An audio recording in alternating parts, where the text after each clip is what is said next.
got 3 minutes or less to learn about the Haitian Vodou trial of 1864. In 1864, Haiti executed 8 of its citizens for child murder and cannibalism.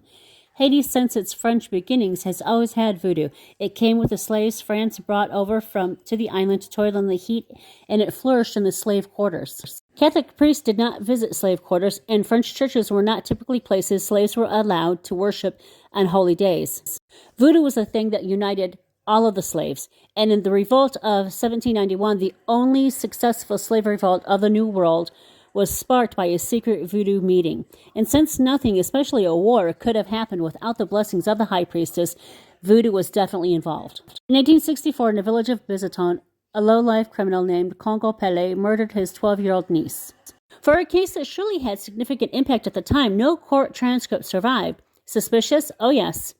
What we have is the British account that paints Haiti itself as a place where child murders and cannibalism happened all the time, and this was Sir Spencer St. John's account. According to St. John, Congo Pele was an idle man who was angry about his poverty and chose to have God provide rather than work for it. Congo obtained the help of Jeanne, his sister, who was a high voodoo priestess. They chose New Year's as a good time to sacrifice, and on the advice of 2 voodoo priests, decided on the goat with no horns. Jeanne, the high priestess, chose her sister's child, a 12-year-old little girl named Claircine. Congo, aided by the priest, abducted Claircine on December 27, 1863, and held her until it was time.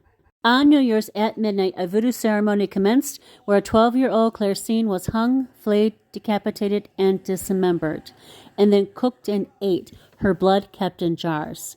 It was St. John who wrote this account. So before we accept any of this as truth, we need to realize the threat people saw in voodoo. Haitians had not been effectively baptized into Christianity. They did not like their slaveholders' Bible and were angered by the French Negro Code that forced baptism on them. In 1847, Faustin Salouque, self-titled Emperor Faustin I, was an ex-slave and open voodoo practitioner. His reign was brutal, and it ended in dubious circumstances. And into the ring steps Fabre Gaffard. Gaffard signed a code penal that said Catholicism would be Haiti's religion, and Gaffard set about to accomplish this. He saw voodoo as an embarrassment to himself and to Haiti itself. The timing of the executions coincided with the arrival of the first Catholic missionaries to go to Haiti since the revolt. The record we have of the facts, according to St. John, he notes beatings were used to get confessions, one young lady stating, "I did confess what you say, but remember the beating you gave first?" According to the morals of the times, beatings were necessary to get confessions. This is the end of part 1. Part 2 is coming up.